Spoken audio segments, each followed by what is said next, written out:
आपको एग्जाम में हमेशा मिलेगा, ठीक है। लेकिन ये क्वेश्चन जो है आपको समय को बहुत ज्यादा ले लेता है, लेकिन इसी क्वेश्चन को ट्रिक में हम कैसे बनाएंगे उसको सीखते हैं, ठीक है।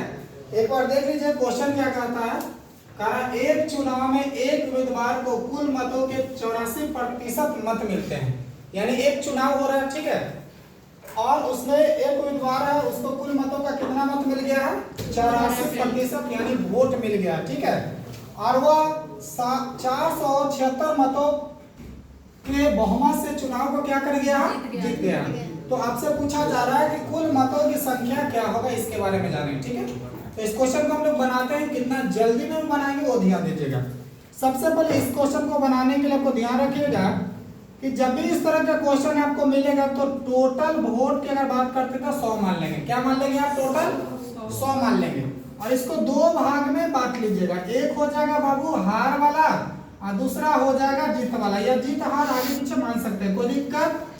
हमने बोला जीत या हार आगे पीछे मान सकते हैं। मान लिया हम अभी क्या लिख दिए? हार है, दूसरा क्या लिख दिए? जीत। अब जो भी चीज दे रहेगा इसमें दर्शाएंगे।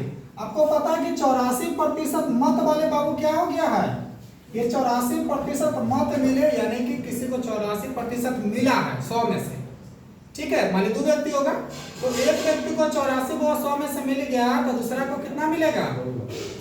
तो आप ये समझिएगा कि 84 जिसको मिला वो क्या हुआ? जीत गया है 476 से। तो जीतने वाले को कितना मिल गया बाबू? 84%। जीतने वाला को कितना मिल गया?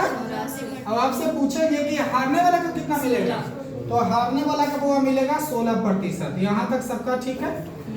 जब भी ऐसा क्वेश्चन आएगा जो दिया हुआ रहेगा लिखे, मान हारने वाला को भी दे सकता है कभी कभी। अभी क्या दिया हुआ? जीतने वाला। तो जब जीतने वाला को देने लगा तब क्या निकालिएगा? हारने वाला को निकालेंगे, ठीक है। उसके बाद ये दोनों को आपको डिफरेंस निकालना है। क्या निकालना हुआ? डिफरेंस। चलिए डिफरेंस को बताइए कितना हो जाएगा? 14 में से बाबू कितना घटाएंगे? 6। सही बात है ना? तो कितना वो बचेगा? कितना बचेगा जी? 8। ये वो कितना बन गया? 7 में से गया कितना हो जाएगा? 6। यहाँ तक बाबू निकल गया। यानी अब हमें ये देखना है कि जो डिफरेंस निकल के आया वो कितना बराबर दिया गया, ठीक है। तो जो डिफरेंस निकल के आएगा, आपका जो कुल मत मिले हैं, कुल बहुमत मिले, उससे क्या करना है आपको? डिवाइड करना। तो ध्यान दीजिएगा, ये भी प्रतिशत में हम लोग कर लेते हैं। तो यहाँ बोल सकते हैं कि 68% बराबर हुआ कितना? 476। आपसे कोई पूछेगा 1%, तो आप बोलेंगे 1% 476 बटा का 68। लेकिन हमें बोल रहा है कि कुल कितने मत? कुल कितना है? 100। तो इसीलिए बाबू यहाँ पर निकलेगा 100% के लिए। किसके लिए निकलेगा? 100%। 476 बटा का 68 गुने का हुआ कितना? 100। चलिए काटने की कोशिश करते हैं। 4 से वो कट जाएगा, बोलिए 4 4। बाकी 2 बचा, इधर कितना है? 8। 4 7 बार में कट जाएगा। ये भी 4 से कट जाएगा। 4 दाहिए 40, ठीक है। वो 4 एक कम। कैसे काटेंगे जल्दी बताइए? 7 बार में पूरा कट जाता है। किससे? 68 से। 68 से। तो चलिए 68 का ही कर लेते हैं। 68 एक कम और 68 7 476।